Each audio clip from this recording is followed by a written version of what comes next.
নমস্কার বন্ধুরা, আমি আবারও ফিরে এসেছি আরেকটি নতুন ভিডিও নিয়ে। আজকের এই পর্বে আমি আলোচনা করতে চলেছি ভাগ্য খারাপ নিয়ে গীতা কি বলে এই বিষয় নিয়ে। শুরু করার আগে বলে রাখি বন্ধুরা, চ্যানেলে এরকম ভিডিও আরও দেওয়া রয়েছে, দেখে আসবেন। চ্যানেলটিকে অবশ্য করে সাবস্ক্রাইব করবেন।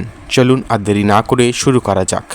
যখন আমাদের মনে হয় আমাদের ভাগ্য খারাপ বা চারপাশের পরিস্থিতি প্রতিকূল, তখন গীতা আমাদের দৃষ্টিভঙ্গি পরিবর্তনের ডাক দেয়। প্রথম, কর্ম ও ফলের বিভাজন।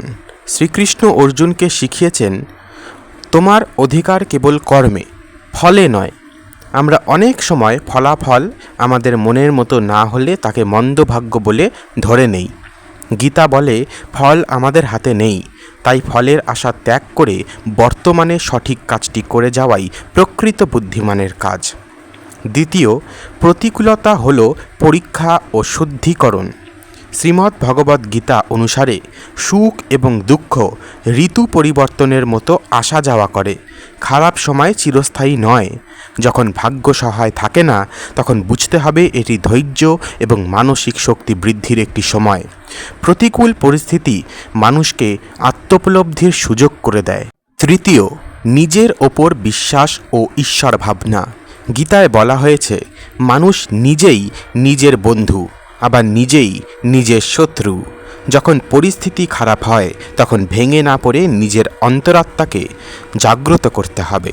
শ্রীকৃষ্ণ আশ্বাস করেছেন যে ব্যক্তি পরমেশ্বরের ওপর বিশ্বাস রেখে নিজের কর্তব্য পালন করে, তাকে কখনোই বিনাশ হতে হয় না। ভাগ্য খারাপ হলে আমরা বিচলিত হয়ে পড়ি, কিন্তু গীতায় পরামর্শ দেওয়া হয়েছে লাভ, ক্ষতি, জয়, পরাজয় বা সুখ দুঃখকে সমানভাবে গ্রহণ করার। এই মানসিক ভারসাম্য থাকলে খারাপ ভাগ্য আর মনকে বিচলিত করতে পারে না। গীতার সার কথা হলো, ভাগ্য বলে কিছু নেই যা মানুষ বদলাতে পারে না। আজকের সঠিক কর্মই আগামীকালের ভাগ্য নির্ধারণ করে।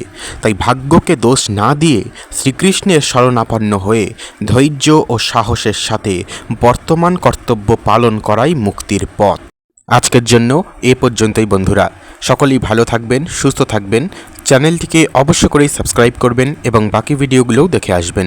ধন্যবাদ।